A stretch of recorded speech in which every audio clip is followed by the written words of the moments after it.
One more day. A little bit longer for the messenger. Hopefully, I'll be able to finish this. I'm giving myself an hour and a half of time. I'm also rambling on, so I may quickly open up my stream on my laptop to test my own audio quality, because the audio quality's probably better, but also very specific.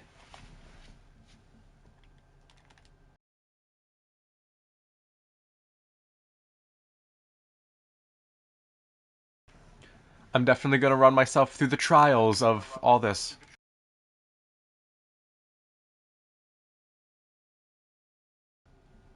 Okay, there we go. We are much clearer. Let's go. Okay, I need to figure out now how I'm gonna have this set up because it's different. I don't know if that's a good place. Yeah, I'm kind of just running with this as I go because, new microphone. I got an upgrade. I got better audio. I can hear myself better. I can speak more clearly. I'm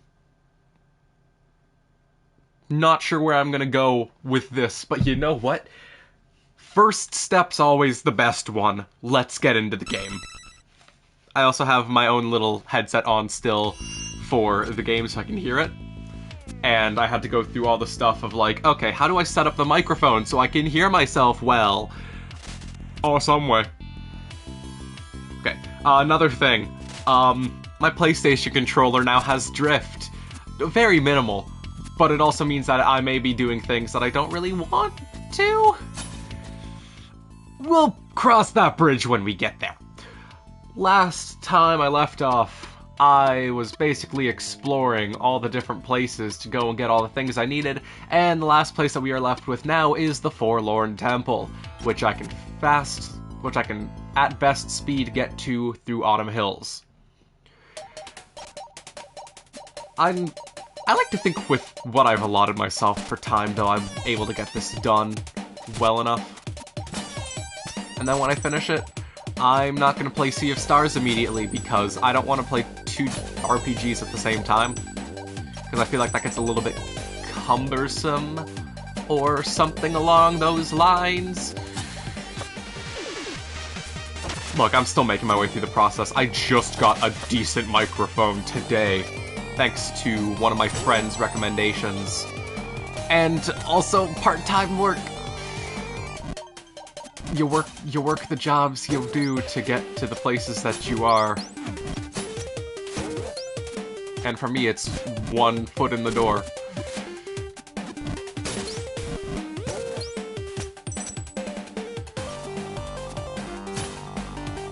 Also, no, having a new microphone does not mean that my dialogue or character is going to really change. It just means you can hear me better, and I don't sound muffled or like I'm speaking through an Xbox Live voice chat. Also, I love how many jokes in my own personal life I make about Xbox Live as somebody who's never had an Xbox that has live capabilities. I say this in reference to having an original Xbox. Which, another thing that I don't fully understand is that whenever you refer to an original Xbox to people of, like, the modern days, they're always like, oh yeah, the original Xbox, the Xbox 360, right? Wrong. Incorrect, in fact. If I may so boldly state. There's more outside of the little box that people are aware of. There are more boxes. One of them is a fridge. We don't talk about that one. I don't know how well it'll heat up a can of... I'm not gonna mention a brand name, I don't want to do that. I don't fully understand people talking about brand names unless they're sponsored. I don't do that. I don't want to do that. That, and also I don't want my ass absolutely handed to me through any corporate company being like, you said our name, now you owe us money. I don't owe you jack shit. Anyways, enough about my ranting. Let's go take a look at the past real quick. All of our little buddies are here, and they're great 8-bit quality. I don't remember the voices I gave them, and I'm not gonna try. I also can't talk to any of them, except for this one. The whole crew is here! The bridge should be repaired in 500 years! Well, guess it's time to wait. Waiting's done. I think we did it. Okay, so there's a guy with a saw, there's a guy with a shovel, there's a wrench, and then what does this one have? I don't know. I think it's a pickaxe. The bridge is repaired. Can you believe it? We are so proud. So the bridge that was originally not present and was instead a pit of falling platforms is now a bridge. 500 years in the future. So you're never going to get to the Forlorn Temple in your time. It has to be in somebody else's. But you enter, and it is a lot of red and green. And also pain. Oh, I just realized I don't even have water. Oh well, underprepared. Let's go. Any story? I can get a story here. There once was a princess looking for a suitable husband. She sent an invitation to all neighboring princes stating that the main trait she was looking for was sensitivity. Contenders came and went attempting to pass her test. You will be my guest tonight, the princess would explain. All I need you to do is sleep on the pile of mattresses. I'm pretty sure we know where this is going. The next morning she would ask them how their night was. I had the best sleep of my life, each would reply, confident that they had proved they didn't fear the dark, or that they could be easy guests. They were all promptly dismissed. One day, an especially sensitive prince reported that he couldn't sleep at all.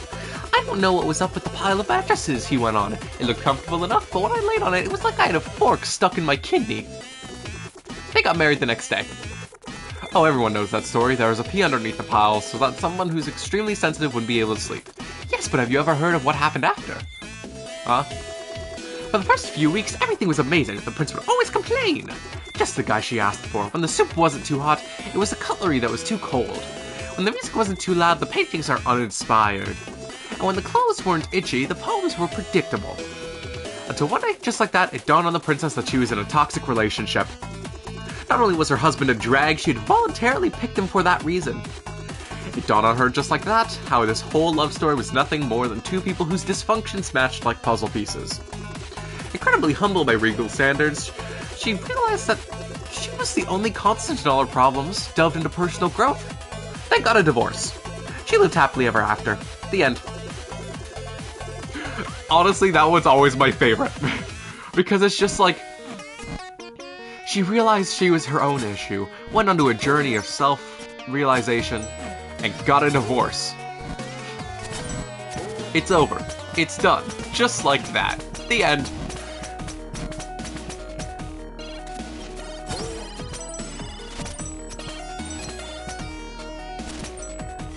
Also, not a bottomless pit, but definitely a problem if you don't grab onto the wall. Shout out to my last personal playthrough of this game where I jumped right into the hole expecting it. Oh yeah, there was a secret down there. No.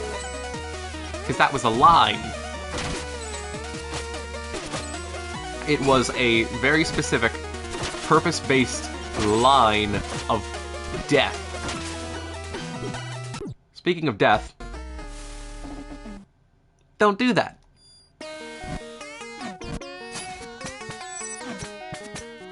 Also, I just realized now I actually have an excuse for controller misinput. Suck it, Corbel. Ah, damn it. Gotta go through the time cycle every time you do it. Unless you choose to save. Which, who would want to do that? That requires going back, and it's not something I want to do. I've done enough backtracking for the sake of this game.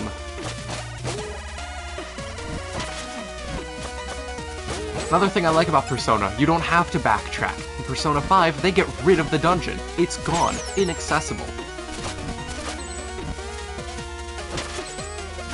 Okay, I think that's actually a lie.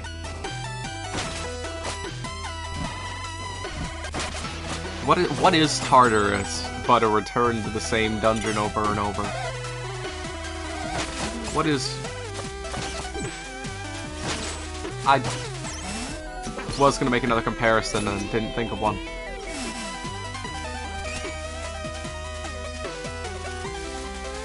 Oh, wait a minute. Right, this is that dungeon area temple in the game. So there's always something. And rockets.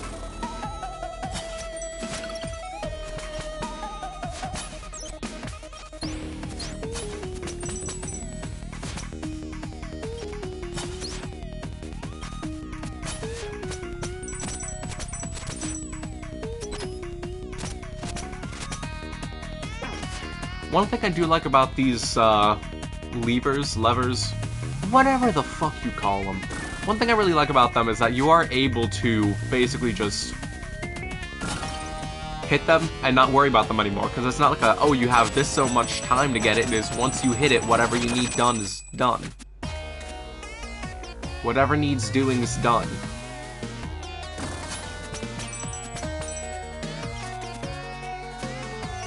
I also think that leaving the temple here for the final thing to do kind of adds on to the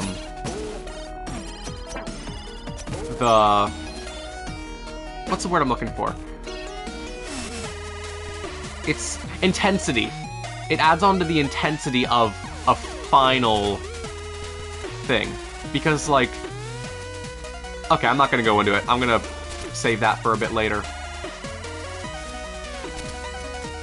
Because otherwise, I'm effectively spoiling a later thing that I will show within the next half hour, because I'm pretty sure I won't take too long to get through here.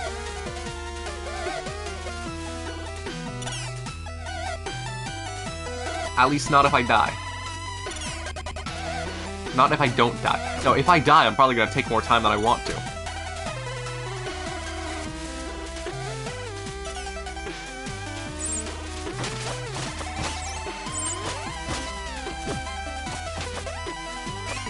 This is going to be a bit of a problem, though.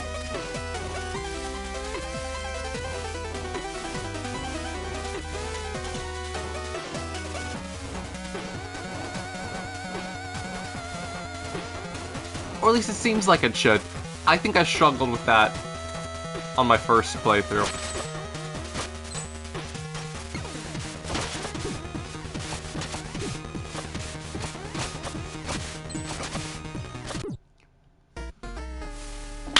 Good job! Second try. Oh, it takes me all the way back here. Oh my god. Okay, I get it now. I get it. I understand. Hubris.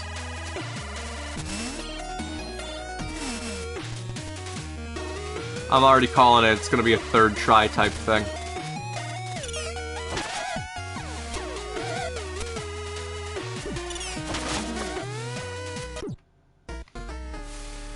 Second try down. Remember the 5 Ds of dealing with projectiles. Dodge, duck, dip, dive, and destroy. Duck dodgeth. I can't do a Daffy Duck voice. I bring shame to that voice if I give it my attempt.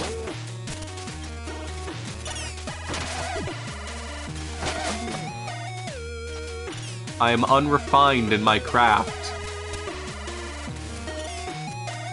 Which is why I stream my days in the refinery. And also jumping into pits like a loser!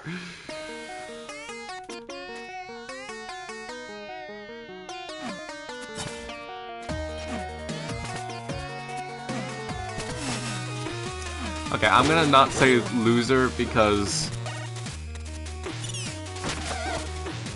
for one streamer I've started watching, I have mentioned another day, Lloyd's Fault refers to, in a fun and friendly way, the viewers as losers, because that's it's fitting with a name that starts with 2 L's. Also, oh, wait a minute, I can't skip this. Thought it'd be fun to cheese it, but I can't. Unfortunately, the game thought better of me throwing a shuriken through the wall. Because I can't throw a shuriken through the wall.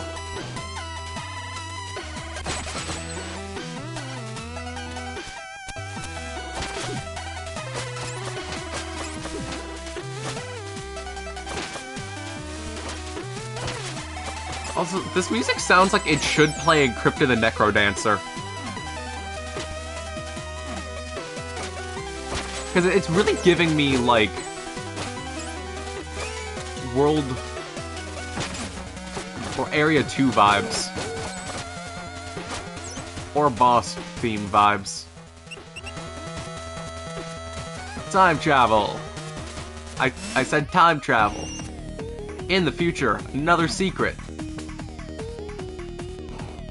This is the fun one. Just messing around with rockets. And spikes. Also, the trick is to actually go into the wall here. No, it isn't. That's a lie. There was a wall right below it that I don't think I've ever done that right.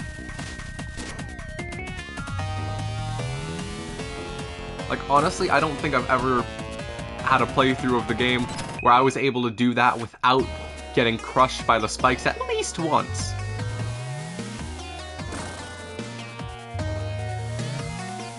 Also, with the microphone now, I still have the PlayStation controller. I think I pressed the mute button to mute things. It says my microphone's muted when I press it, so... it might be worth going back and checking at some point of my own time. Something of my own time.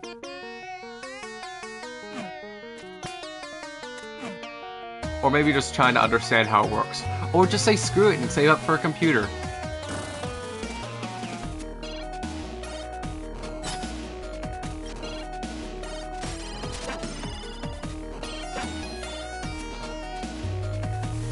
I mean, I was able to save up for a microphone. What's doing that a couple more times?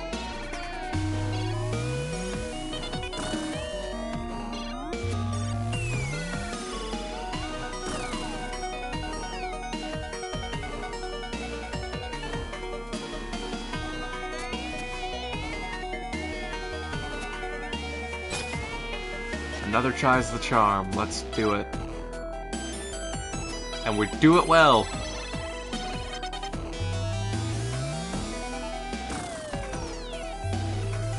With rockets involved. And preferably not dying on a saw blade. I don't want to die on a saw blade.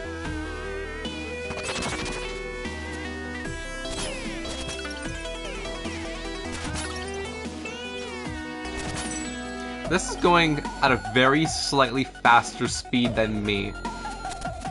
By like, maybe 1%.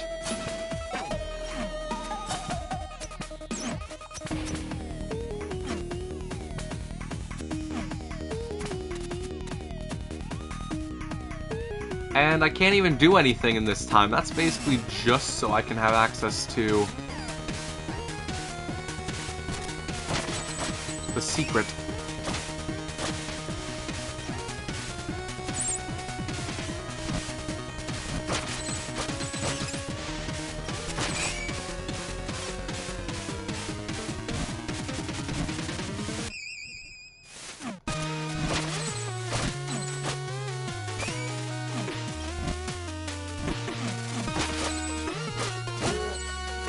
Easy. Done.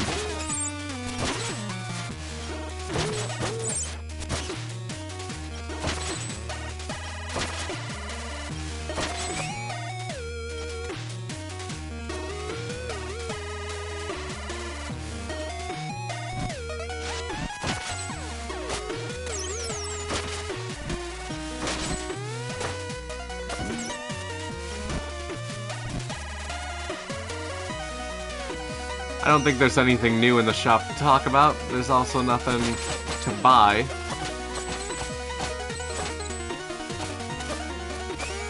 As you get further along in the game, it really does lose some of the conversational charm. Which, I mean, I understand. You're in the finale point around here. You have to go pretty much every other corner of the world to even unlock this place.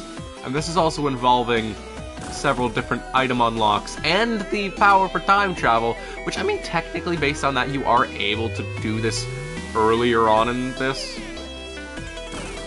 Especially if you're doing New Game Plus, because New Game Plus is basically like, okay, you finished the first thing. Oh, you've already gotten all the other secret little guys. If you're really good at the game. Because there was the one in Bamboo Creek. That's a lot harder to get. Just in the process of needing the time travel. And I still try. I die. The run's absolutely thrown in the end there. But I can't say I don't try.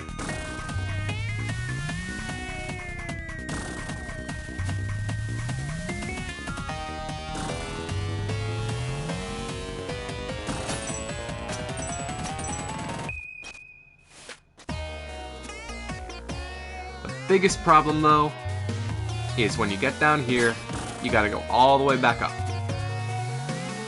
And can't climb the walls.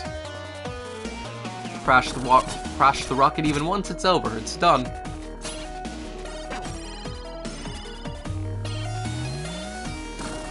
At least it has enough sideways momentum.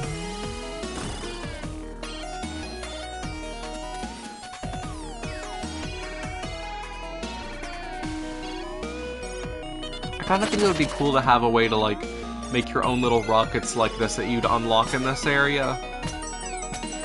But at the same time, then, how well is that gonna go afterwards?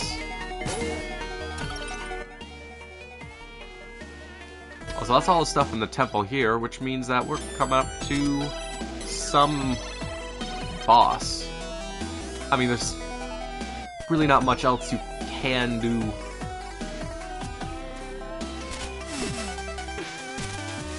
If there are all the secrets covered.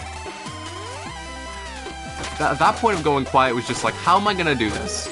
How do I want to do that? And the answer was, take a couple points of damage and move on. Better than getting crushed. Getting crushed is a 9 health wipeout. And by 9 health, I mean the maximum in this game is 8. I'm pretty sure if you hack it, the game will still crush you and kill you if you got crushed. In that case, I didn't need to say crush you and just kill you.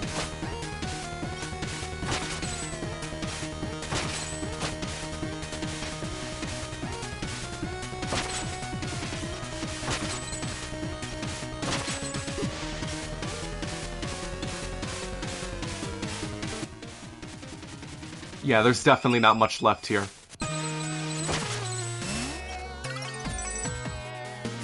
Also, there are no rockets in the past, or demonic shrines.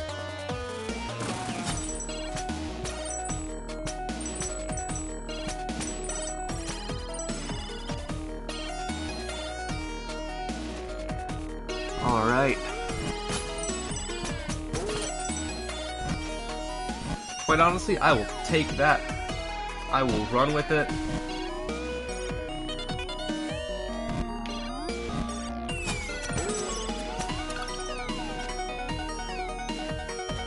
I won't run with this, though. Yikes.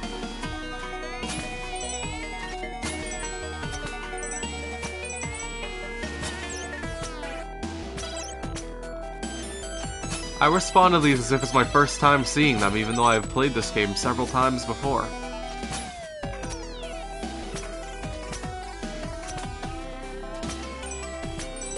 Several meaning 2.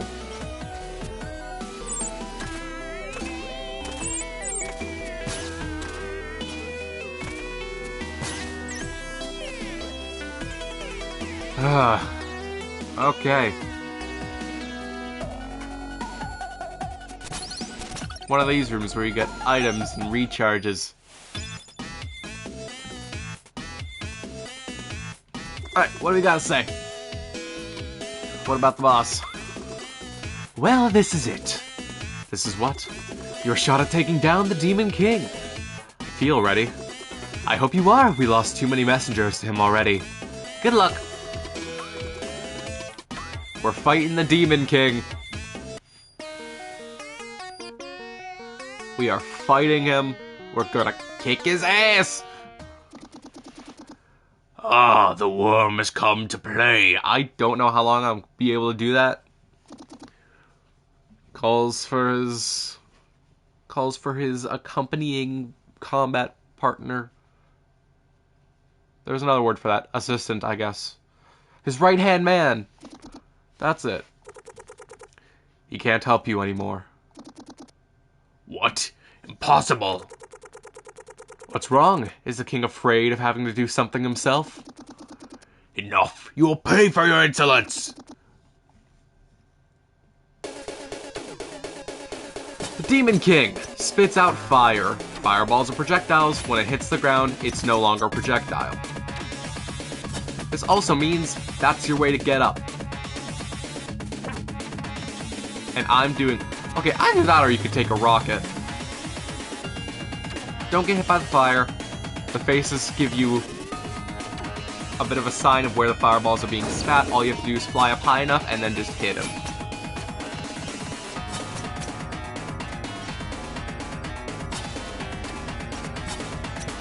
Okay, you actually can't get up to the Demon King with the fireballs. I lied. Basically, just survive.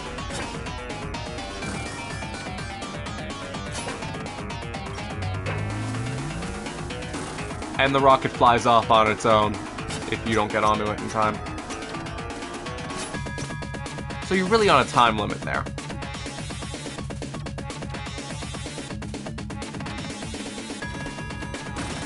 I didn't know about that because it's never something I've had to test out. Never something I wanted to test out. And it took me in about the direction that I expected that it would.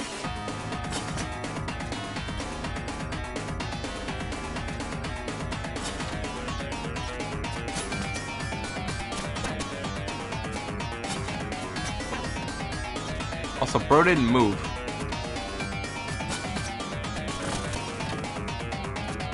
That's definitely a couple extra hits that I got in that I probably couldn't have before.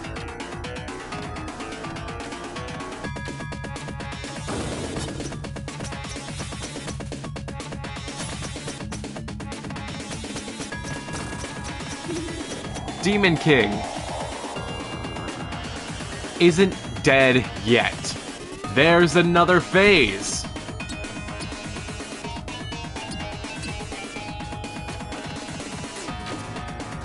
So basically, a laser is shot at the things, and it goes like vertically and horizontally. As long as you're in a specific square or able to jump over the little laser spot, you're fine. Now, there is this.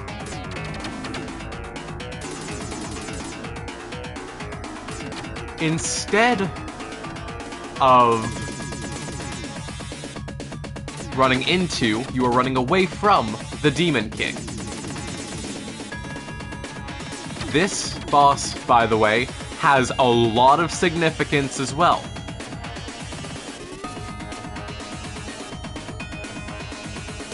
Which will be shown off later. For now, though, this creature responds very poorly to the sun.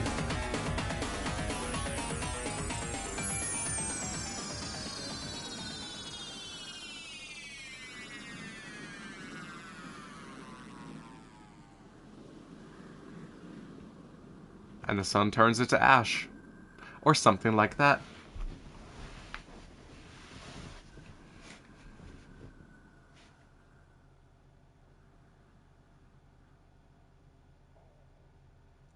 There is no note to win here, but there is the Demon King's crown. Maybe one of the blue robes will know what to make of it. This changes nothing, Ninja. The spell on the music box is still going strong. The curse will endure. Your world will fall. Uh-huh. Okay. And going to the right from the Forlorn Temple. Oh, hey! This area looks rather familiar. Then again, with the bricks of the temple here and the bricks of the temple on the other side being made of the same thing, I mean, it just makes sense that they're connected. It just makes sense they're connected. Anyways, there's really only one more place to go, and that's to talk to the Blue Robes. Prophecy says, in front of a beautiful sunset, a flower bed shall serve its purpose a second time, also known as completely worthless towards what I'm doing because I don't need it.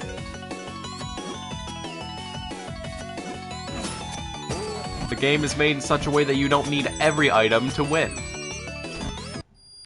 It recommends it. You don't need it.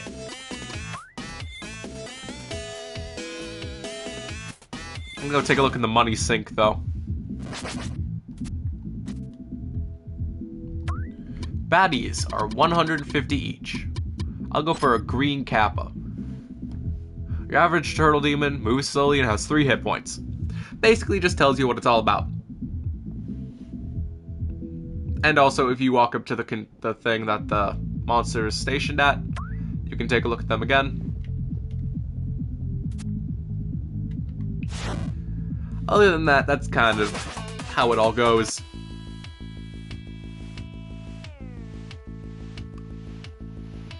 Now, there's one gate with one thing here and one blue robe, the artificer, that really has not played much of a part. So you slot the crown in, the abyss stares at you. When the abyss stares at you, you stare back into the abyss. 2 trophies so far have now been unlocked. There was one for beating the Demon King, and now there's I've Been Around for entering all areas of the world. What is this place? I sense some of my sisters hiding in fear. I will call to them. They can help you across this infected realm.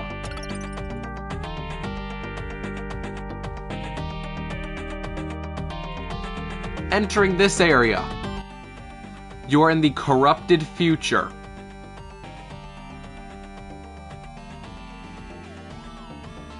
The corrupted future, closest tie you can get to it is the Tower of Time, through the one gate.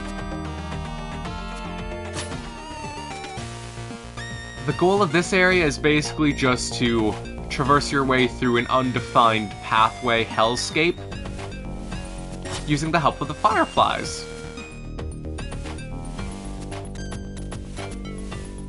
Some are stuck in amber. Gotta break them free. And there are some enemies that you will be forced to fight. Just how it goes. And we let it go the way it does because how else are we going to survive in this absolutely destroyed realm? Also, what? I don't quite understand what the deal is with the past being nothingness. Oh well. You can't break the resin with the shurikens. That's another thing.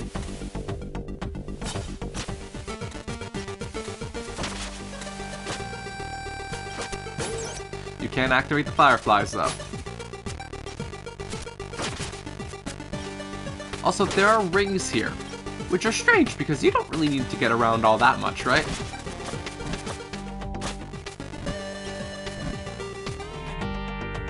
And that's an empty pathway. Which means one thing. Spikes. And death! Ugh. Death takes you back to the very beginning. There are no checkpoints here. The only connection to the Blue Robes this entire area has, or the Temple of Time, or Tower of Time, is the portal you use to enter it.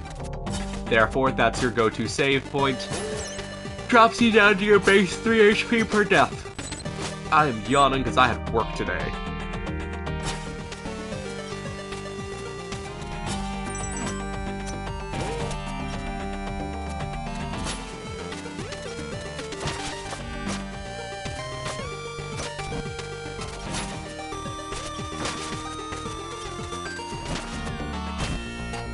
Alright, some number higher from what we have right now is the charm. Firefly stuck in resin. Or not resin, amber. Or I guess amber resin? I don't know. I don't know all this junk. So, the hell did the other one go? Oh, there you are.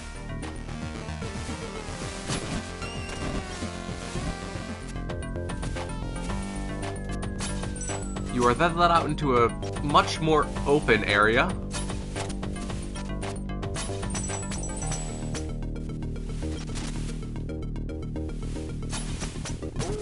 Of course, there being more enemies. A much more open area doesn't actually have any significance, and I was wrong with stating anything that it would have. There are many pathways, with several twists and turns that the game expects you to go in. I mean, I understand it, but really... Also, you can fly, and you're cutting corners. Why are you going around the labyrinth?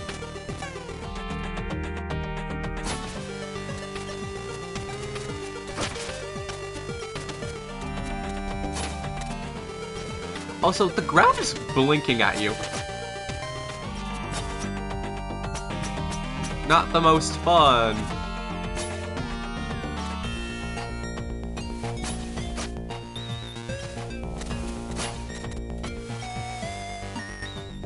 Okay, now the game lets you out into an open area to find our final music note. That's pretty good, I'd say. Most productivity you can get out of a journey to a destroyed, corrupted realm is find something you need. One of the 6 magical MacGuffins. You got the Key of Courage. Appearing only for the one who would venture into the biggest unknown, it is one of the notes that is needed to create a melody that will break the curse. But... it can never be that easy. This isn't a boss fight. This is a run for your fucking life. This is what the rings are for. Just run. It gives you more momentum. You've only got so much time before you die. Might as well make the most of it.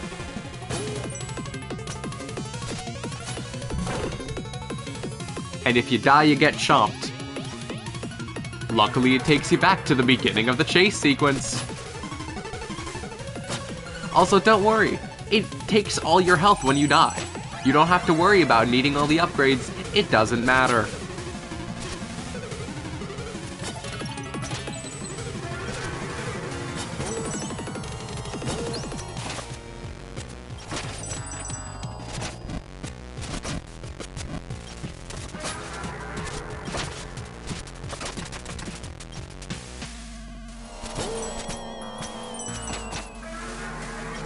The goal is just to run. And that's what we do.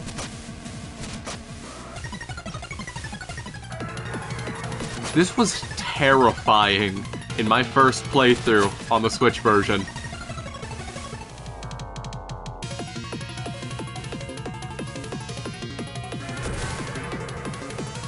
The gate's been eaten. But at least you survived. Whoa, you made it back! Never again. This is incredible. What did you find? An abomination I couldn't describe with words. Sick! Anything else? I found one of the music notes. Yes, I knew it! Do you know what this means? I guess we're one step closer to lifting the curse. That and the shopkeeper has to do the dishes for a whole week! I won my bet, thanks! Portal's been destroyed from the other side. You can't go there anymore, but we already got what we needed. Don't miss anything in the corrupted future. Oh wait, you can't. There's nothing to miss.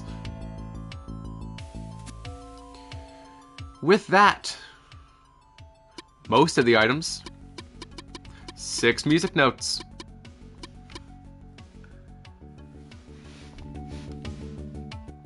And...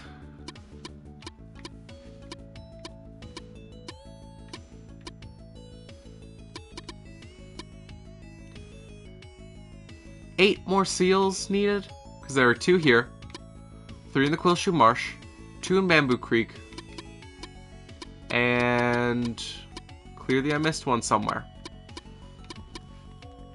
1, 2, 3, 4, 5, 6, 7.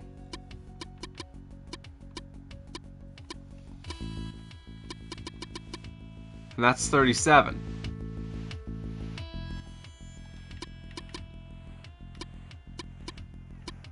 Oh, I missed one in Autumn Hills.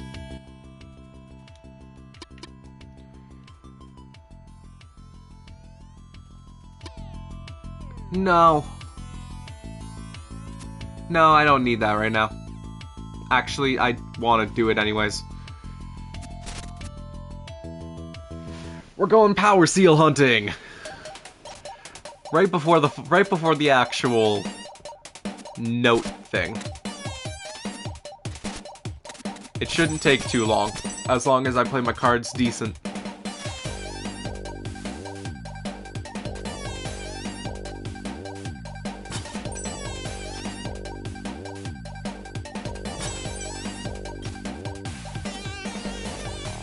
I could have saved my time instead of doing a fun little trick there, but I wanted to do a fun little trick.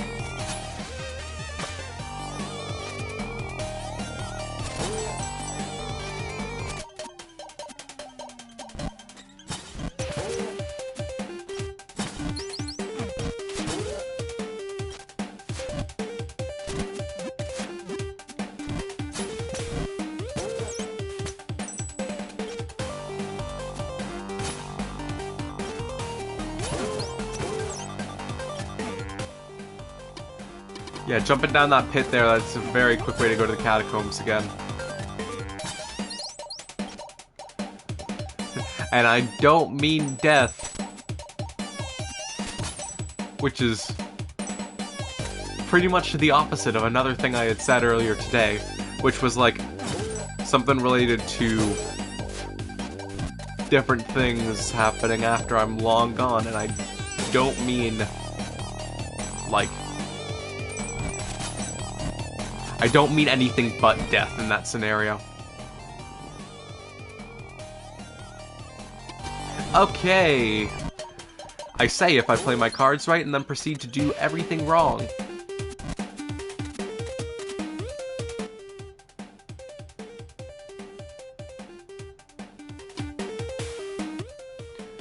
I didn't walk through a... Let's just die.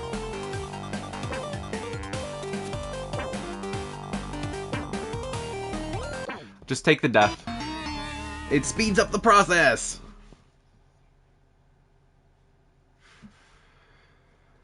Oh. Alright. At least I'm back here a little bit further. Or a little bit sooner.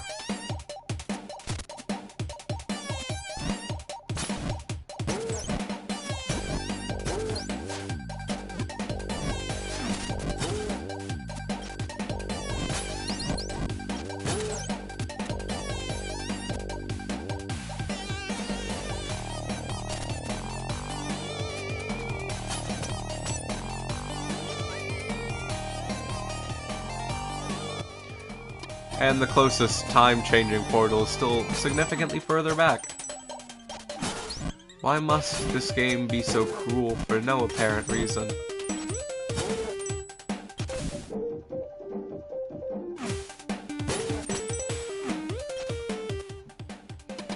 Also, I think they battle prepared the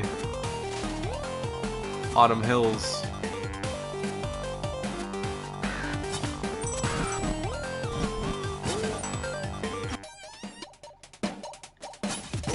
I hate how it shows, oh hey, the entirety of this area has time-changing stuff, and it's just one spot at like the very end.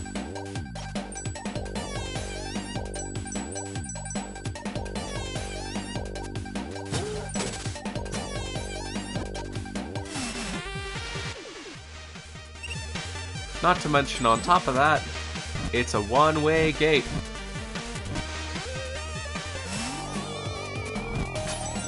Followed directly by a one-way gate. Guess it's time to go through all this again.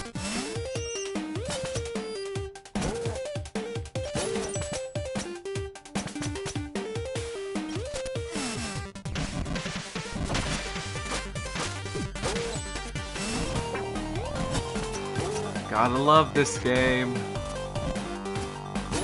And all its backtracking glory. All jokes aside, I do.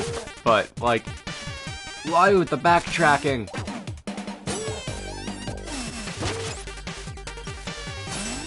Or the flying into stuff that both gets your head in-game hit, and also you get impaled by, like, the next 3 levels of spikes.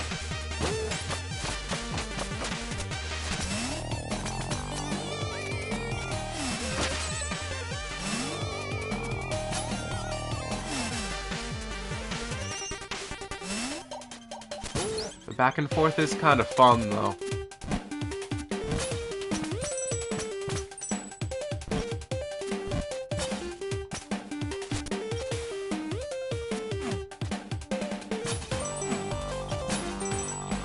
Skip the time portal this time.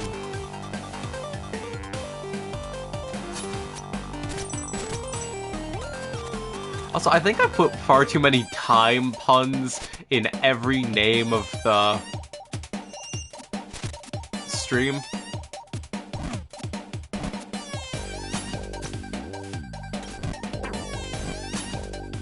Which I guess also means I could have gone for the name of Untimely Demise.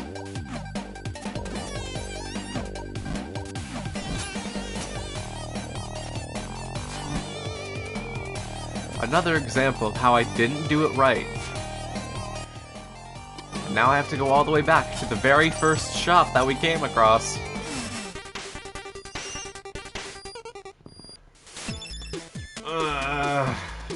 I'm getting a bit frustrated with this. Because really, it's not even the game's fault, it's just mine for being stupid.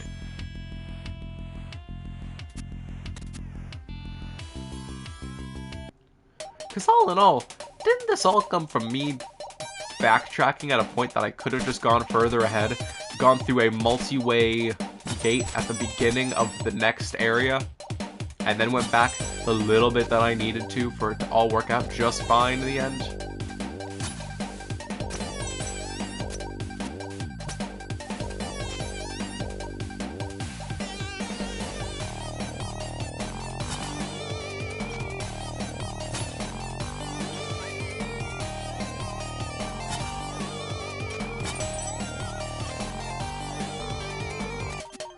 There we go. You'll always know you'll get it someday when you keep doing the same thing you're doing. Unless what you're doing is just objectively wrong, then you're never gonna get it.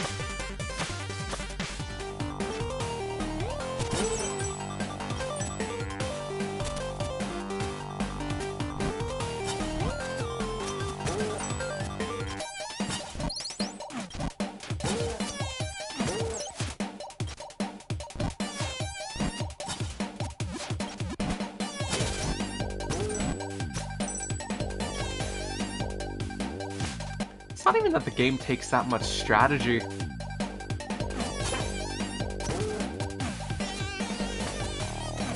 really just gotta do it right.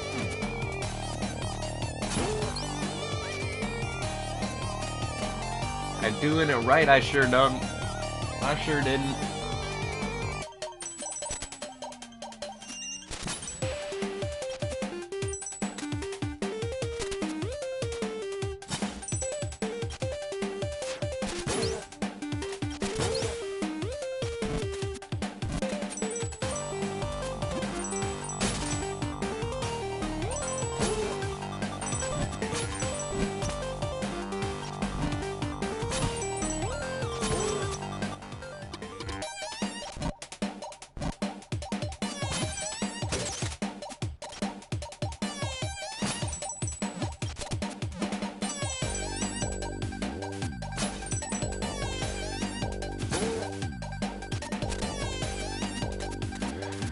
Third time's a charm. Climbing up the hill, get to the top and you see the mountain.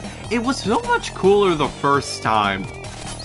It was so cinematic on the first run through, and now it's just kind of the background scenery with a big mountain there. Oh, big, crazy, thick. It doesn't matter. It don't matter anymore. Got bigger fish to fry. Bigger fries to French.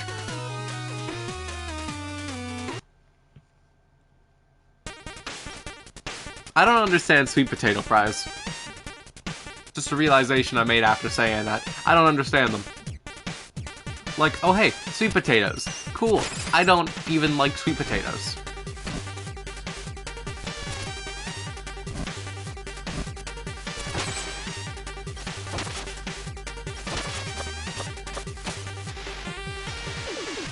Also, if you're flying to the left from the top of that peak there, you can only really go so far before you hit a wall. So just, like, don't hit a wall, right?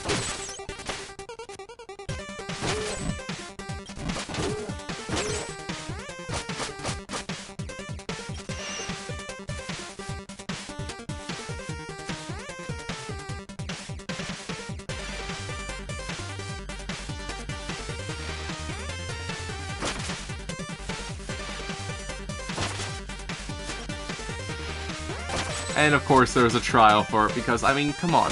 Going all the way there and getting the time, like getting the time set to the exact right thing, that's not enough. It can't be enough. But it's also not that big of a challenge, so good. We're done. One step closer to finality. You can also get the old ones if you really want, but what's that going to accomplish? You just get to see the cool animation again.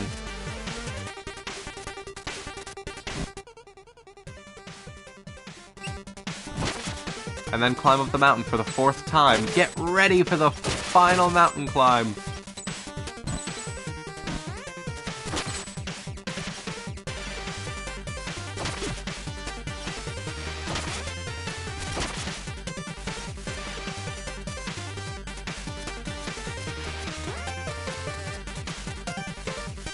There we go. Last time you see it. It's over. It's gone. Bye.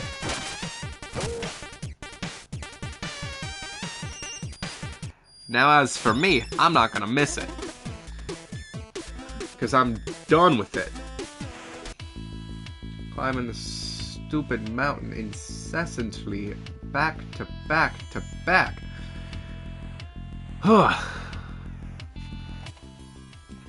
Which leaves us with Bamboo Creek, Quillshrew Marsh, and Glacial Peak.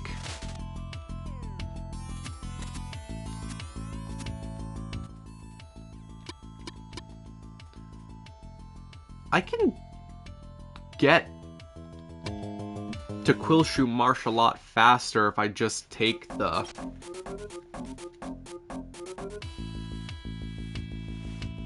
There we go. I didn't hold up that time. I did not. That was the drift. That's a controller misinput. And it's kind of the nature of how broken controllers go. I don't... Where does drift come from? What is the source of it? What is the point of making things that are meant to break? I mean, yeah, you can be a greedy corporate asshole and do that shit all the time because fuck it, why does it matter? And that goes for people that have not even an ounce of care for others in their heart. It feels like this little room area is supposed to mean something. Like there's supposed to be a house. Anyways, Quillshrew Marsh. Ow. You dick.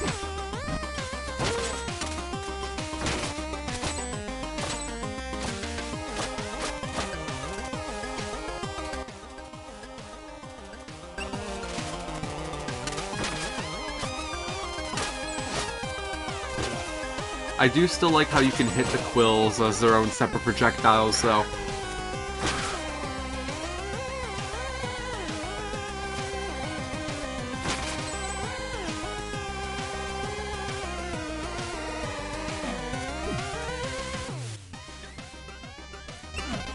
I'm going for the one that's furthest away first.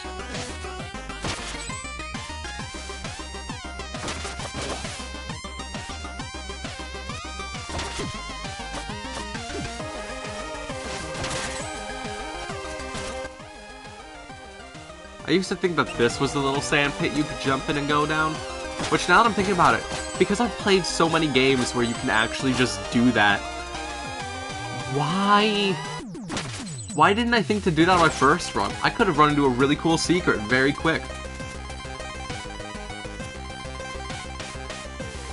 Oh well. It goes the way it goes.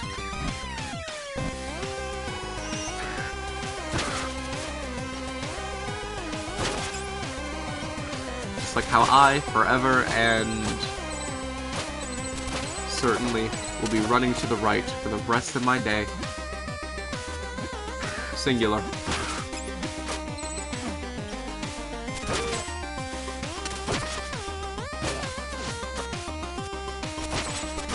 Recently, one of my Switch controllers did this really weird thing, where no matter what button I press, a button's not going to go through. There will be no button input. Oh, I didn't take the regular pathway here either, so I gotta go and check it out. Yeah, no matter what button I press on my, like, left side purple Joy-Con, it doesn't go through. It just won't. Like, the control stick works fine. It's not even drifting, but every button gives me nothing.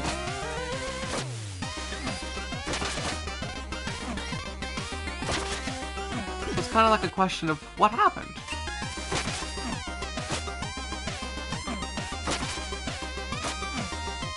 Oh, right. Because it's gotta be very confusing.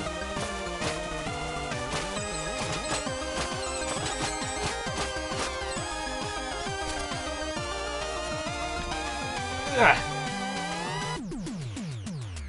Getting closer to the end. Ever sooner.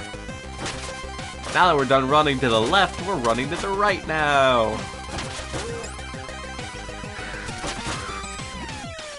Running to the left, also known as something that you couldn't do in the original Mario Bros. For the NES in 1985. Well, how was I gonna say 20 anything? It was clearly a 1900s game. Also, phrasing it as a 1900s game makes it sound so much older than it actually needs to be. Because usually when I think of 1900s, it's the same thing as when people say 2000s. The beginning 100 years?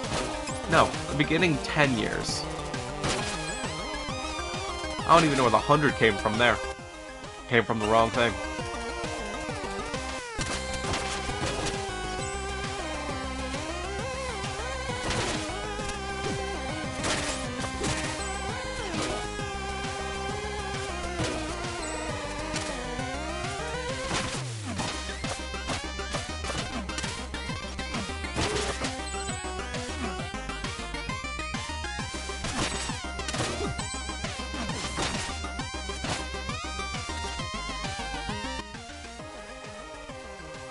Okay, and to get down here into this secret, well, it requires time. I think this was the game's way of padding out secrets to go a little bit further. Also, why do I not have my microphone in a place that it's actually picking up it, like, decently? So, I'm gonna set it... I'm gonna put it in my lap. I will hold the microphone in my lap, and I will tilt it up in the direction of my mouth, so that spoken word may come out proper.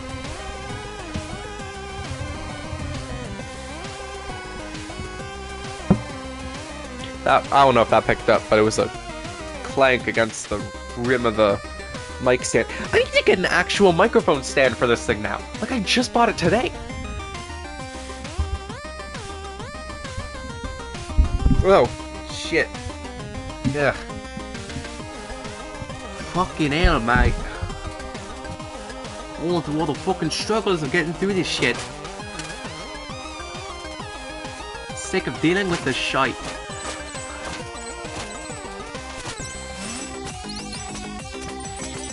That's not even my accent. I've had a lot of people claim that I have an accent, and I'm like, I don't hear it. Which I guess that's the same if you were to say that anybody else anywhere has an accent. Because everybody's just used to it being their normal voice.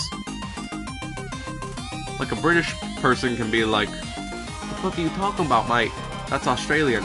I'm not even gonna try. I'm going to embarrass myself. I say this as if I can be embarrassed.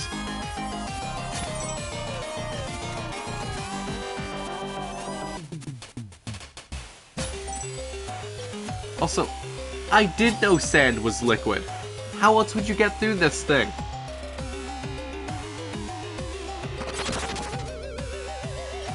I don't get it. I don't get it at all.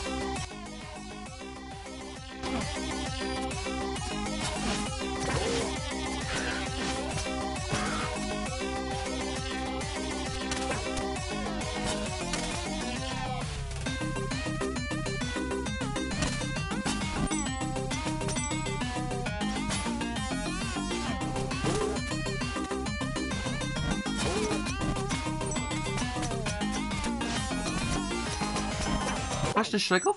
Oh, shit, again. Next question that I can think of right now is, like, I want to get Helldivers. And if I get Helldivers, I'm definitely going to stream that with friends. But I might be saving that for my next payday, which is a couple weeks off from now at this point.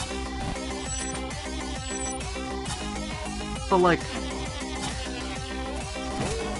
I want to get Helldivers, and I want to play it with friends. I think that could be fun.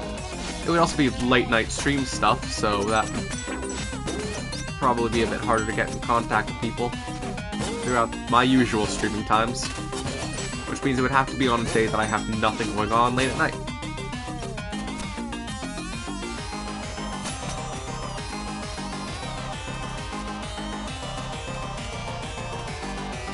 I guess I also need to test out if Discord voice call gets picked up on a stream, or if that would be, like, taxing on the internet connection. For others, it seems to go alright. Like, it's decent, it works fine, there aren't as many struggles.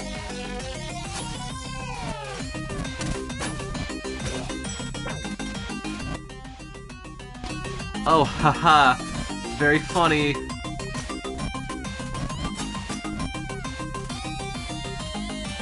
Can't go through that.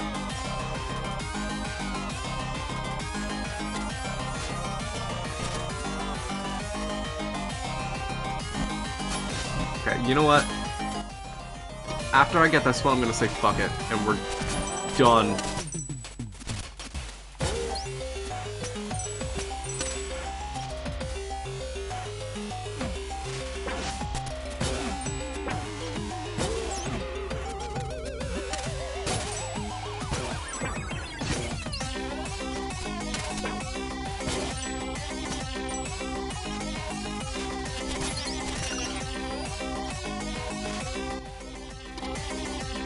You gotta go all the way to the end of the thing, and then you have to go back through time, and then you have to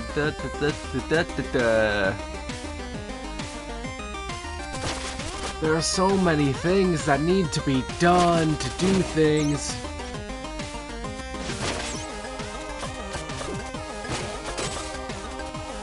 Also, when I'm done with the original playthrough, it's not gonna be the end of the Messenger either, because there will also be the Picnic Panic DLC. But I'm probably gonna give it like maybe a month window of time before I go into it. But it will also cover me like getting the Platinum Trophy, so it's kind of a let's do this, finish it up type stream.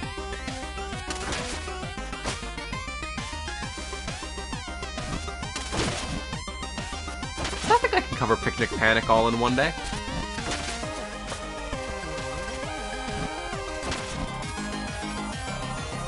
So, this area that was noticed back in the beginning, probably, was impossible to do at the very start. It is now possible to do.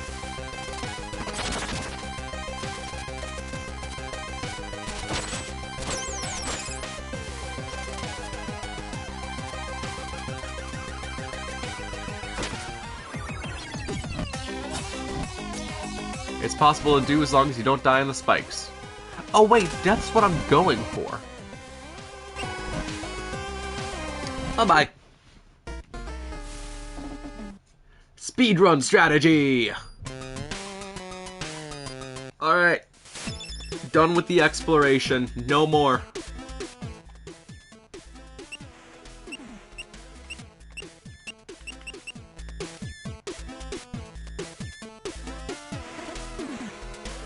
Yeah, 4 power seals.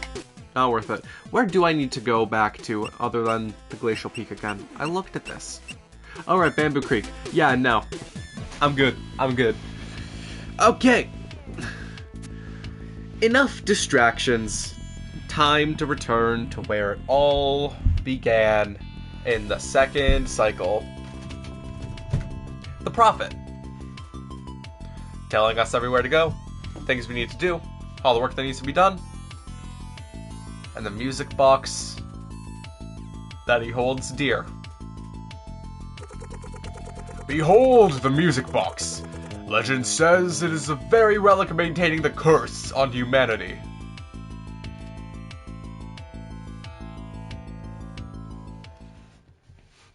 Six notes.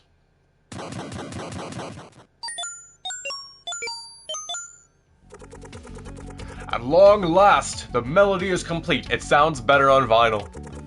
Okay, what's next? Heck if I know! What? My knowledge is limited to the prophecy, which ends with the gathering of all music notes. Well, someone here has to know. Indeed, brave messenger. It is time for the first of our order to share with you the origins of the curse. Be right back. This better be important. Behold, the melody is complete. Impossible. Could we finally be nearing the end? I completed the melody. Do you know what to do next? Well, I guess it's only fair. Okay, I officially forgive you for saying my shop didn't look like a shop. What? When we first met, I was really happy to show you the place, and then you said it didn't look like a shop. Have you been bitter all this time? I was just trying to do small talk. Sure, whatever, that's behind us now. Seeing how much progress you made, it's about time I filled you in on what is really going on. Give me a sec.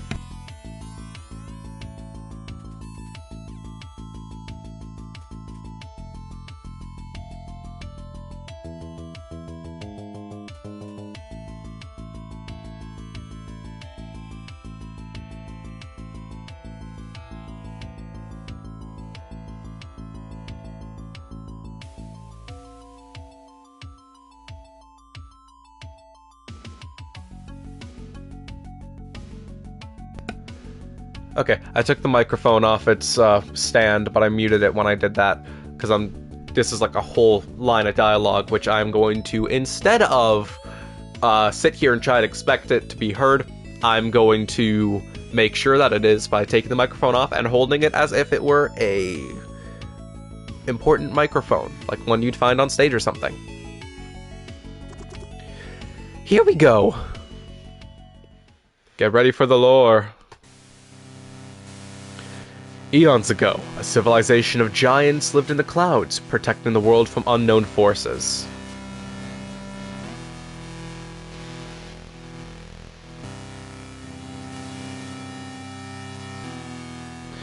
Centuries went by in harmony, until one day they watched helplessly as the world suffered a massive flood.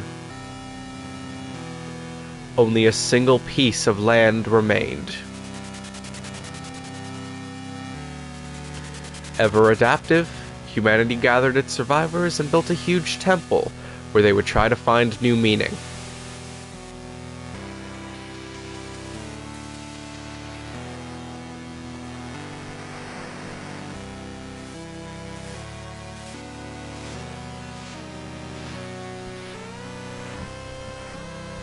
Answering the call of these troubled times, a formidable couple stepped up to be their leaders.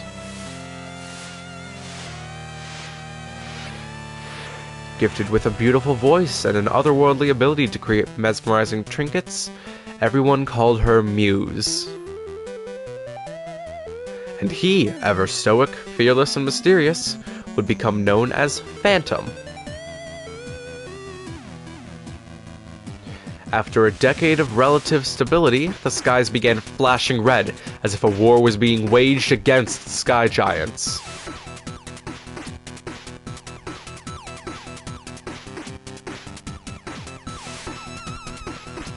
Indeed, an army of demons, destroyers of worlds, had found the human realm. With humanity's protectors soon to be extinct, Muse and Phantom inspired everyone to prepare for the inevitable onslaught. The demon army was too strong, the temple was lost, and Muse was killed while trying to protect her people.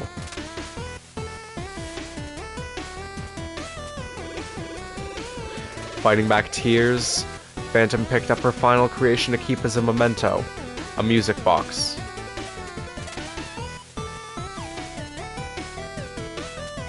Abandoning the temple to the Demon King, he led the last survivors of his race to the western edge of the island.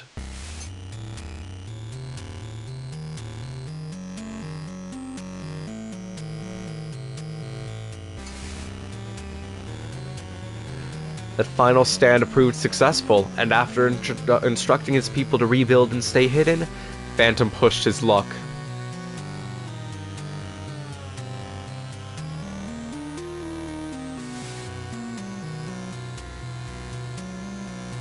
Blinded by rage, he darted towards the temple in a foolish attempt to take down the Demon King.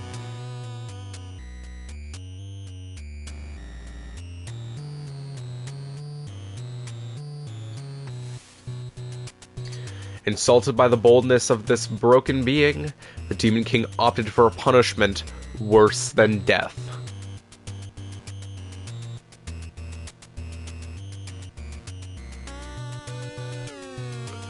Corrupting his love's memento with demon magic, he turned Phantom's music box into a tether to the human realm.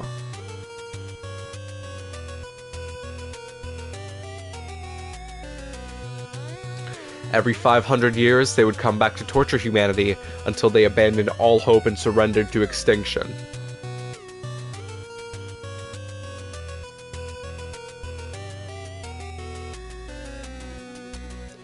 Phantom was forced to wear a cursed mask, which would steal his mind to keep in a state of perpetual distress.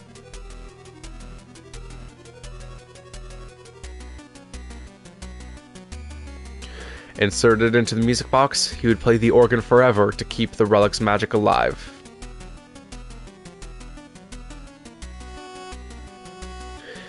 In this both mental and physical prison, he would be the one to ensure the curse on his legacy was maintained. But Phantom's will was a strong one, offering lapses of sanity where he could tap into his growing understanding of demon magic.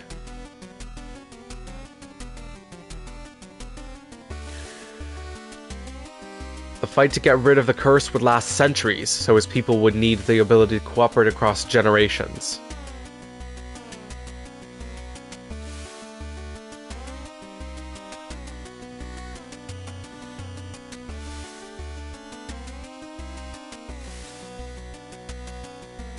Time travel was the key.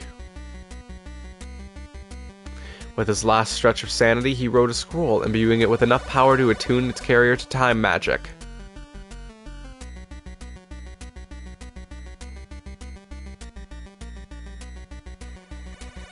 Before losing his mind completely, he teleported his final hope, the scroll, to his people's hideout.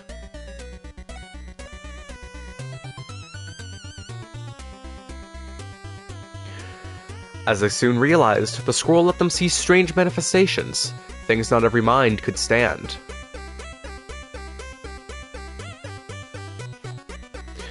Only a few brave adventurers had a strong enough will to carry the scroll.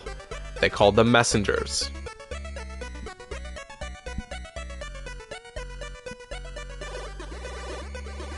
with the ability to step through space-time tears. They had access to the Void, a safe haven outside of time, the location of the Tower of Time.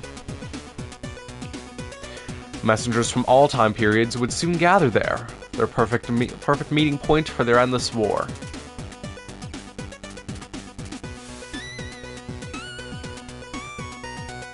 They were called the Blue Robes. As it turned out, meeting denizens of the future, or even one's alternate self, could be troubling for some.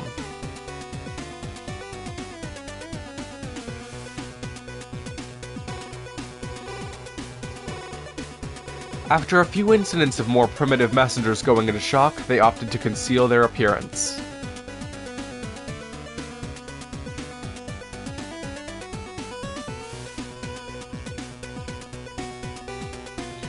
Thus, the Order of the Blue Robes was founded, and together they built their headquarters, the Tower of Time. So things that I said earlier were slightly later on. Every curse cycle would have its champion, who would join the Order after passing the scroll to the next messenger.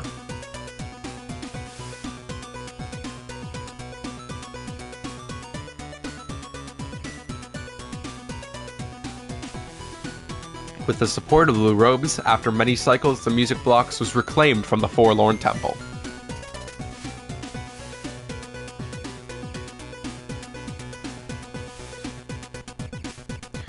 Even though the relic was too powerful to be destroyed, a new hope was found that day.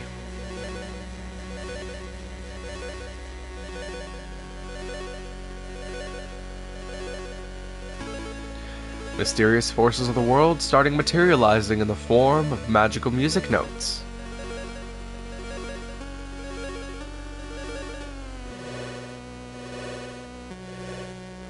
After one particularly gifted messenger managed to gather two of them, an idea emerged. An idea crazy enough that it just might work. If they created a melody strong enough to breach the music box's protection spell, maybe a messenger could enter it and rescue Phantom.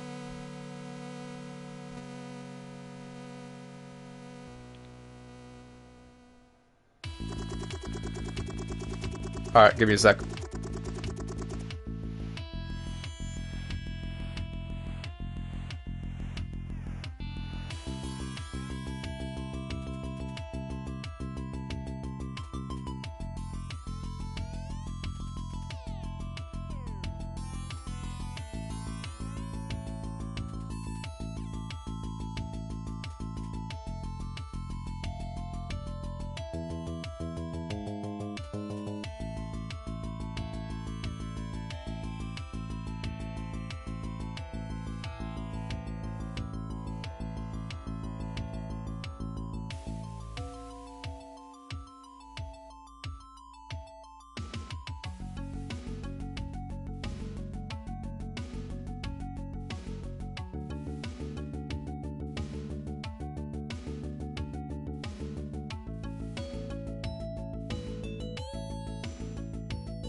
Okay, I got like one screw on the thing, but now that I've unscrewed it once, now it's going to be the whole problem and not fully return itself to its original state. Someday I will either figure it out or get an arm.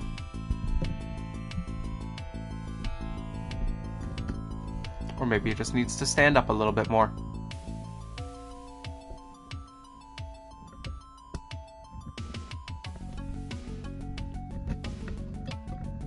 Oh well, who's here for me fixing a mic in the background anyways? So there you have it. I'm not sure what you will find inside the music box, but if we have one shot at saving Phantom, this is it. Be on your guard, his mind will have conjured all sorts of traps. Good luck out there! The music box beckons. Are you ready to face your last challenge, messenger? Let's take it.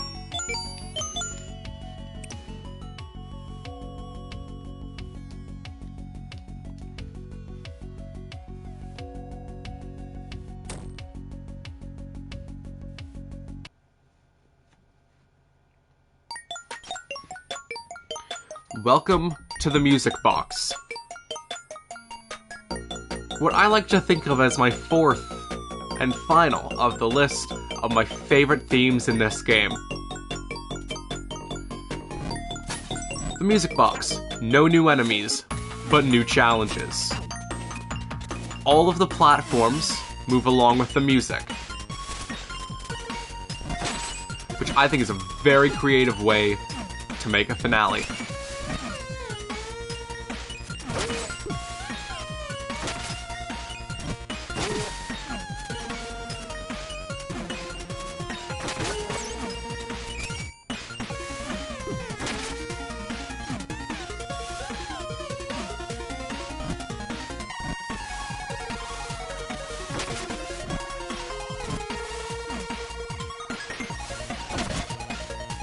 Now, I'm like about to die, so I gotta be real careful with the way I go about things. Cycle back.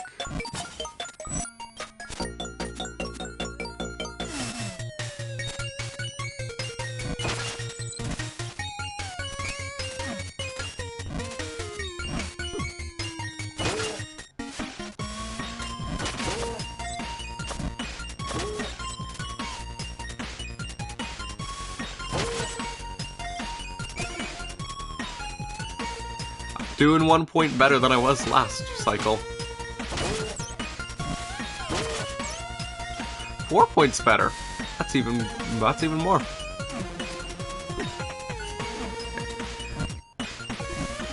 Oh yeah, different things about the music box that should probably be mentioned due to the nature of it being a new area. It is almost the same as the Corrupted Future, where there are no secrets.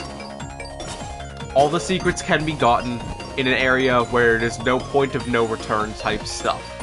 The only thing that is a point of no return is when you're about to get your blue robe and be told about your connection to... not your connection to anything, but your role as a shopkeeper. There are gates within here. You can go into stores still.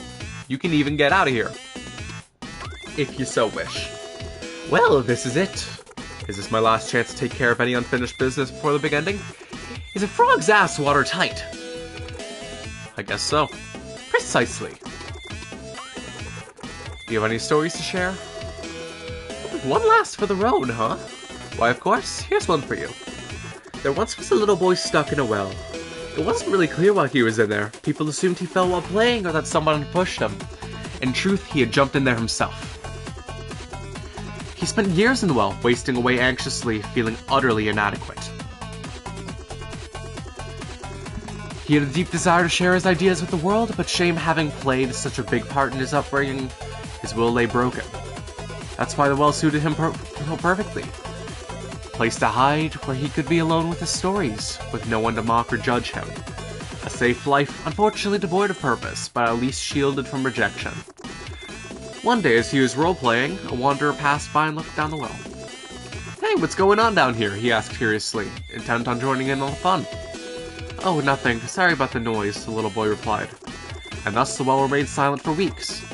The wanderer, patient and compassionate, sat by the well for all that time. His mind was already made up. He would do whatever it took to get that little boy out of there, so that he could share his stories with the world. The creative flame in that little boy's heart refused to die, and eventually he started role-playing again. So the Wanderers very cautiously started interacting with him again, telling him that his stories were entertaining and nothing to be ashamed of. Their friendship built really slowly, based on genuine intentions and trust. A few months later, the Wanderer and the little boy were sitting together in the well, laughing and sharing stories. The well became an increasingly habitable place, and passersby started looking in. I think I'm not the only one who would like to hear your stories, the Wanderer mused one day. Too afraid to climb out, the little boy replied. It's okay, the Wanderer reassured him. Let me know when you're ready. Years passed, the little boy's imagination becoming more focused, his thoughts and stories shaping into a concrete little world. Then one day he decided to take the chance. He would build this world and show it to everyone. The Wanderer helped him climb out. Merci Philippe. The boy shared his ideas with creators of all crafts, and to his surprise, they wanted help building it. And so the small team was put together, and he officially became a writer. I wish I could tell you it ended in fame and fortune, but I trust you understand it's not what this whole journey has ever been about anyway. Merci Sylvain. Merci Eric. Martin. Michael. Philippe. Jean-Luc. Carl. Savannah. Magali. That story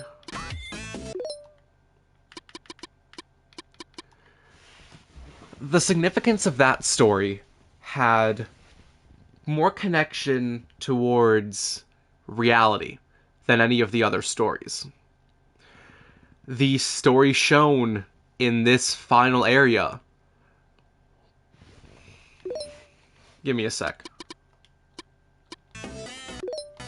Here's what I'll do.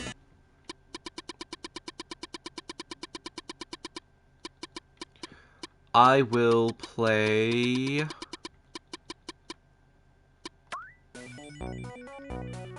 Sunken Shrine theme. Got it. So, this final story had a lot more connection to reality. The story wasn't even made up.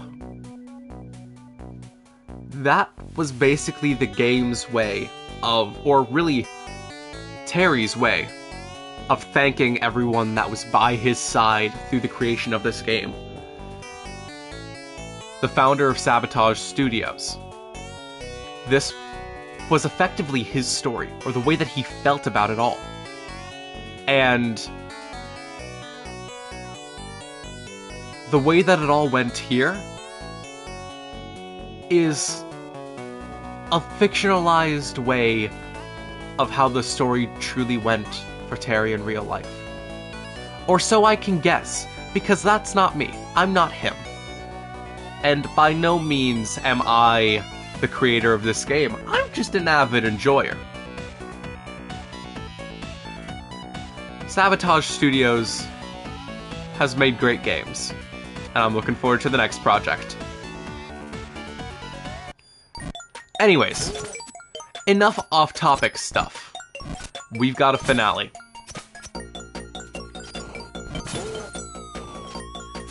I just thought that story was worth sharing. Because, I mean, it was put in the game for a reason. It holds significance. It holds heartfelt value. So why would I omit it from my playthrough?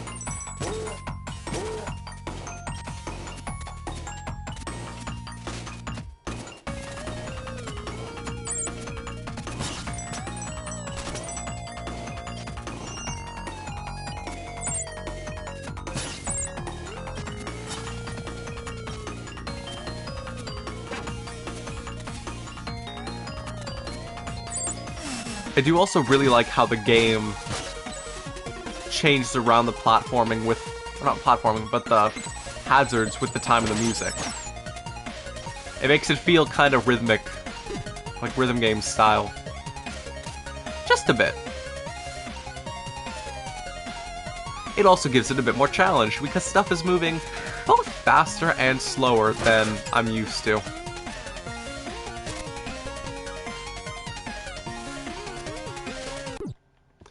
And I'm dead.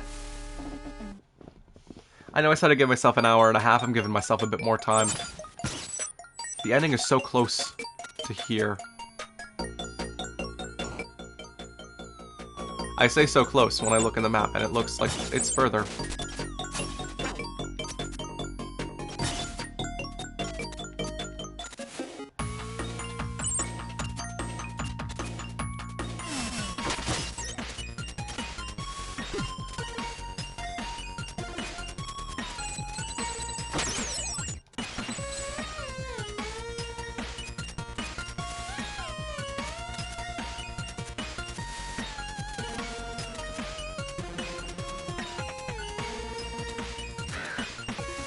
I don't like this area. Like, I like that it requires you to use all your fancy little tricks, but I don't like it. Because I can do that. I can do that a lot. It's all about death. I'm actually gonna quickly check something, because now that I think about it, what if stuff has changed for the way that things could go?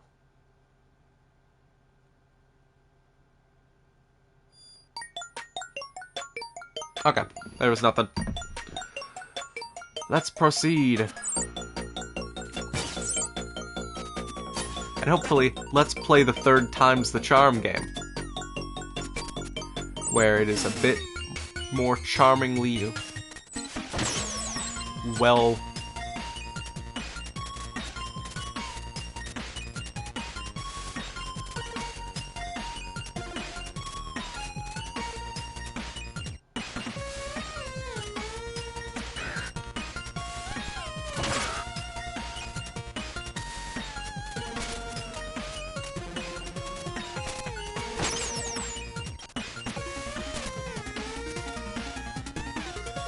A lot of this game is kind of thought-requiring. Because it's like, what can I do correctly to make sure I don't lose it all? Because it's always a very real risk that you can fall, die, and lose it.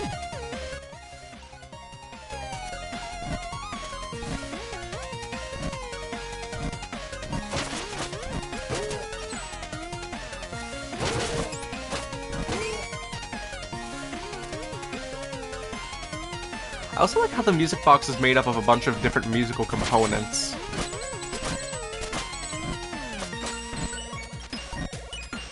Because you got, like, the piano. That's it.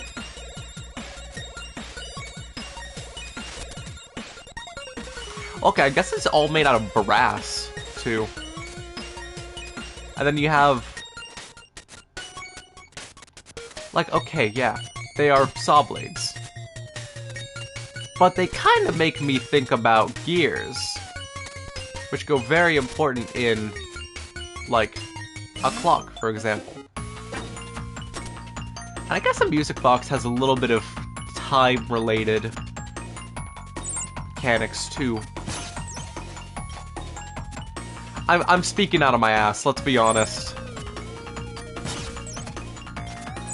Trying to come up with ways to describe things when it's just like, there's no way to describe this. There is this, though.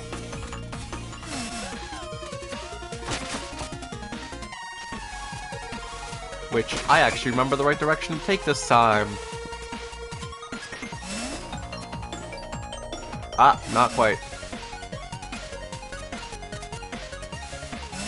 Time cycle. And then travel.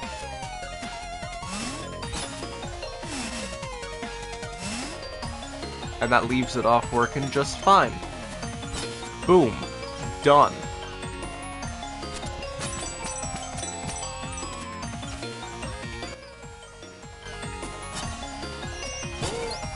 I think this is about the halfway mark.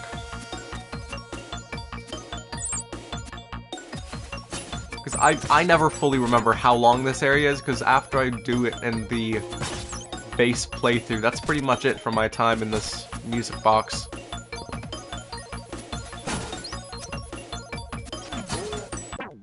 Shit! Should also probably turn off my alarm, because I have an alarm set for 6:30? 6:15. And it's in like 10 minutes from now.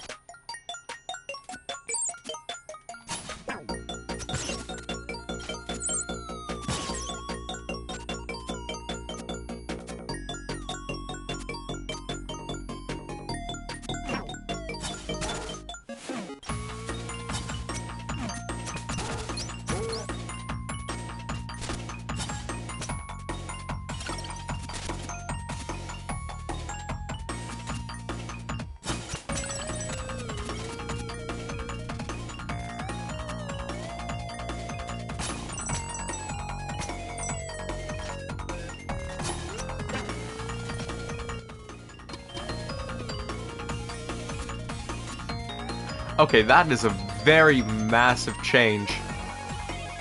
Oh yeah, on the back, there are little dots that actually mark out where a platform is meant to go and where it's meant to stop.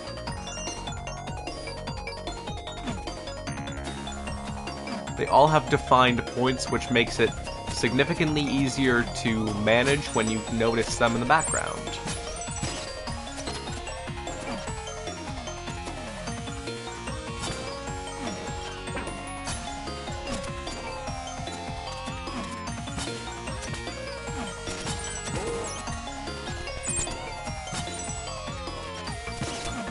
And that's still going. Can't climb these walls, gotta go with the platform.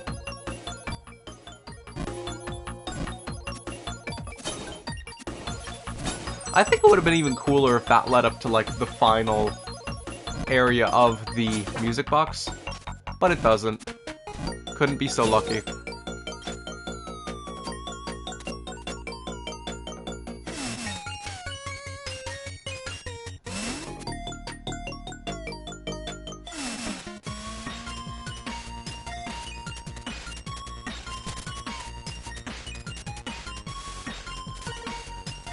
Now, if only I could shoot through platforms.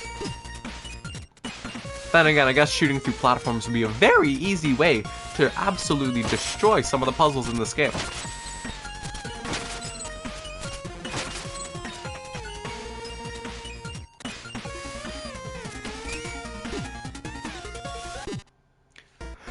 You gotta be kidding me! So close to the save point. So close. Not quite. Close but no cigar.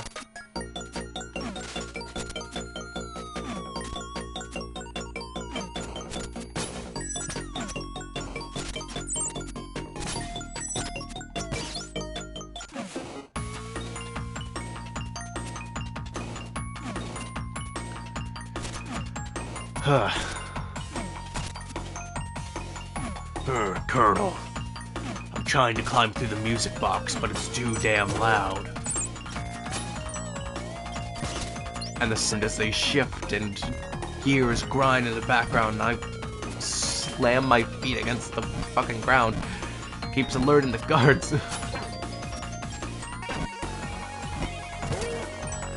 That was definitely an attempted bit that fell apart most of the way through.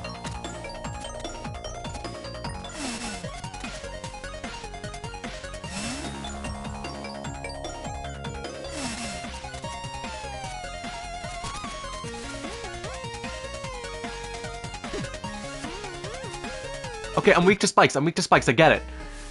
Oh my god. Holy vey. As they say.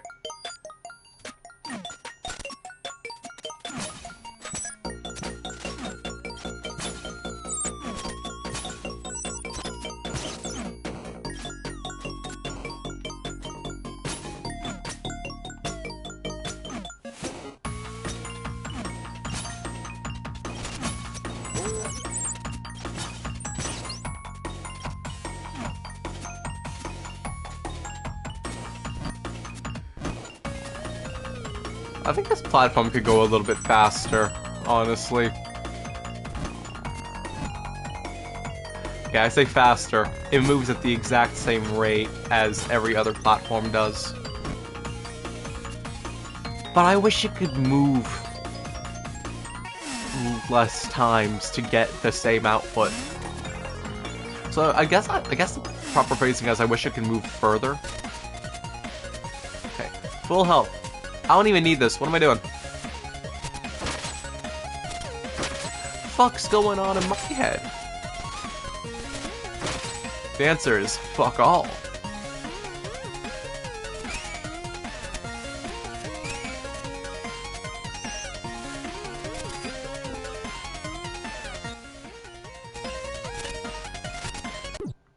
Okay, those are clearly platforms that I meant to hit. Got it. At least I made sure to get the proper timing of it.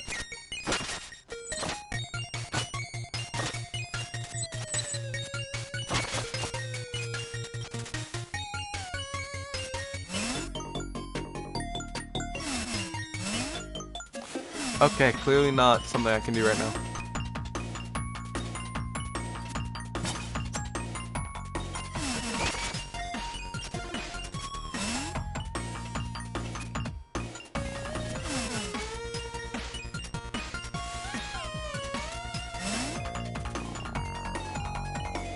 There we go.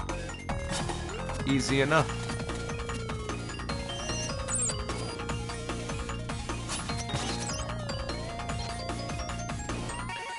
Easy enough. Walks into platform.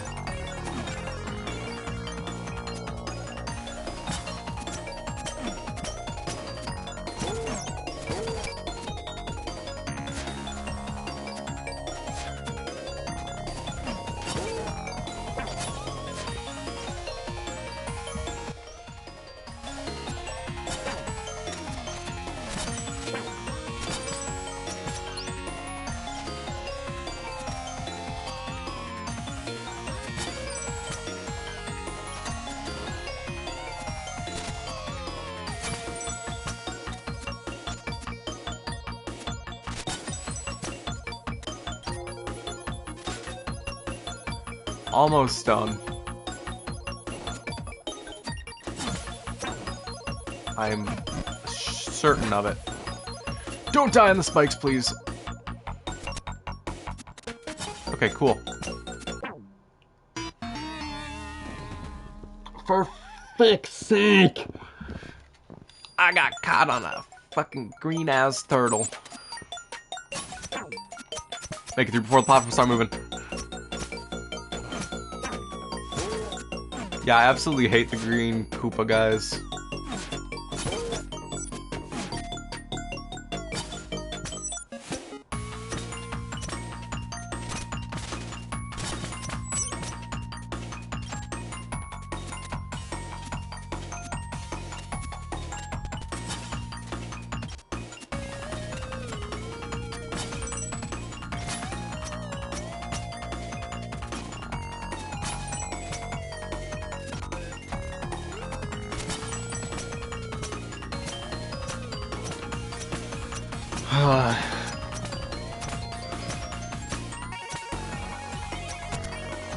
Okay. I really like the theme for the music box. I don't like the area of the music box. Like, I like to play games fast-paced. I like to go quick.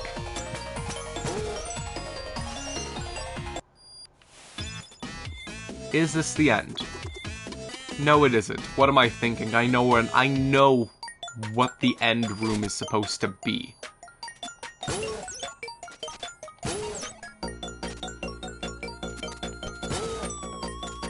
And it sure as hell is not here.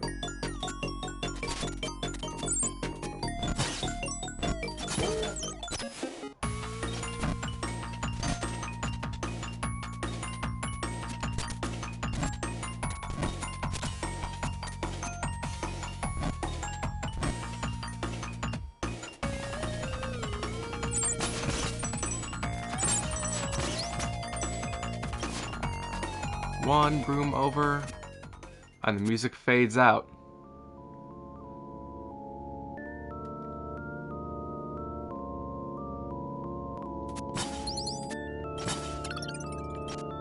One more conversation with the shopkeeper. Any last words? I think I hear Phantom's tune.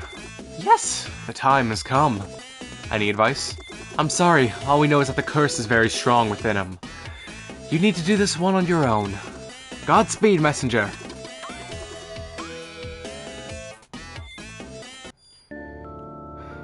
Time to fight Phantom.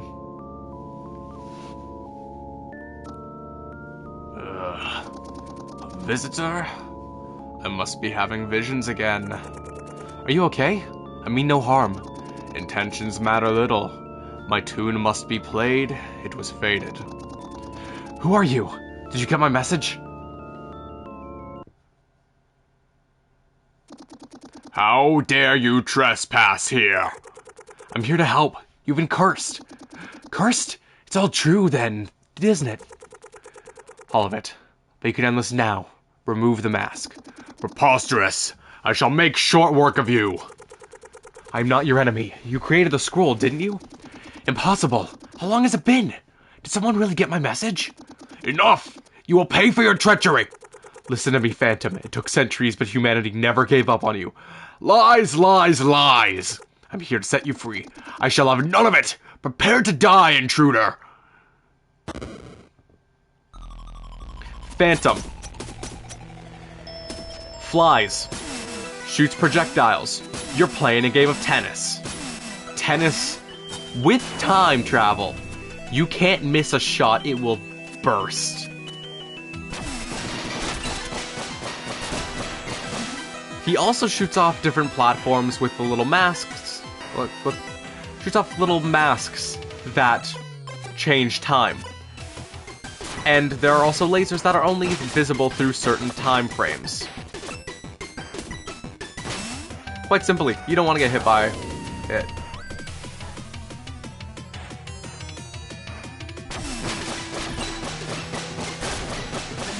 In this point, the lasers are visible in the future, so you want to avoid them as much as possible. Quite simple, lasers deal damage. Don't deal damage to yourself. Phantom also has a bunch of copies of himself that fly towards you. By the way, the real one is both the one that isn't blinking and the one that is blinking. And by the one that isn't blinking, the one that is blinking, I'm referring to specifically the yes being the health and no being the same color one. Phantom also spawns a 3D looking mask that flies towards you.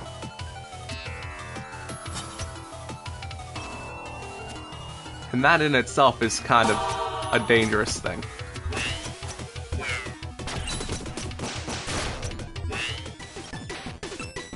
Lasers are always visible in the future, it seems.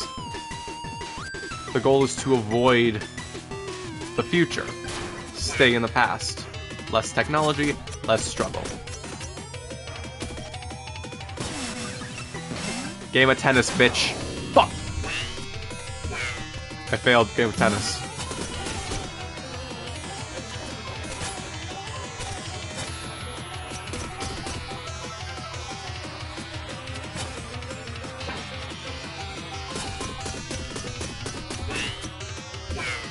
You should be done soon.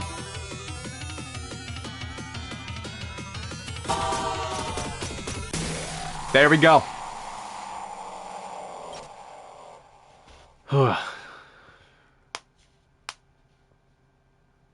curse of the mask flies off.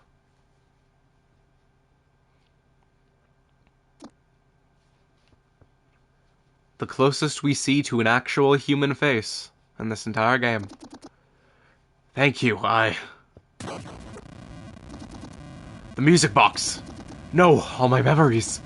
My love. This is bad, let's get out of here!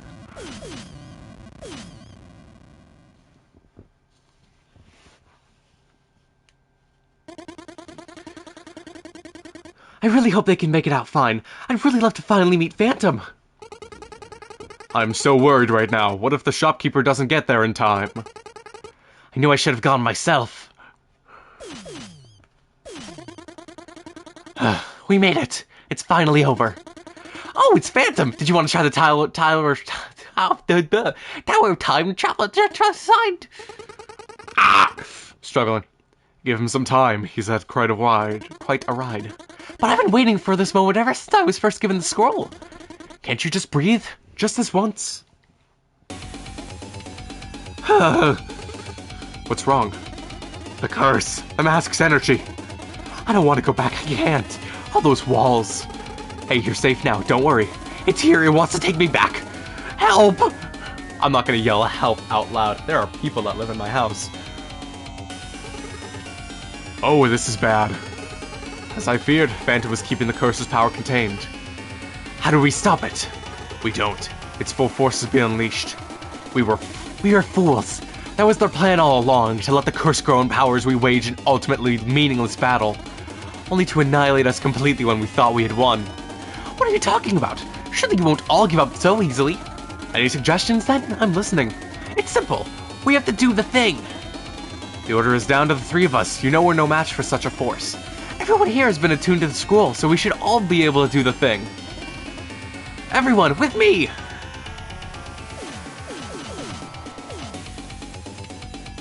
Everybody becomes the Mecha Robe once more.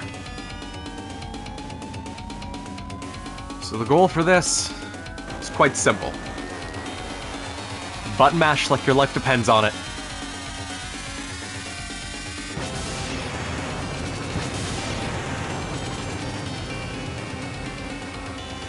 There's a winning force involved with this. Don't break your buttons though. One final trophy. The fake ending was better. Oh. Well. That was definitely a game. Again. I've mentioned this a couple times. I've played this game twice at this point, and it's definitely a worthwhile one to go through. One that I've recommended to friends as well. Like, I think I've gifted out 2 copies of it to different friends of mine. I'm actually gonna skip through the credits. But yeah, this game's good. I like it. I enjoy the time that I've spent playing it. And I'm glad I was able to put another run in to a stream.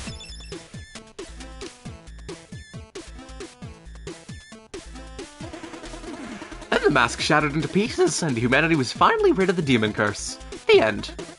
Wow, talk about a long story. Well, you asked. Anything else I can help you with? I don't know, I can't afford any upgrades at the moment. Well, do you have any other stories to share? Of course, here's one for you.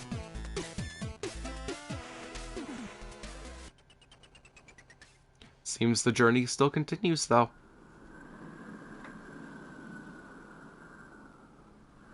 To be continued.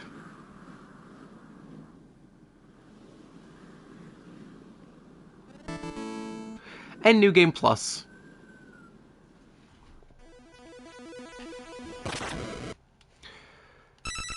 The game is not over. Because there's still the DLC with Picnic Panic. I still have to collect the rest of the power seals and get another achievement locked behind that. However, that's something to save for a later stream. It's been fun. Have a good night.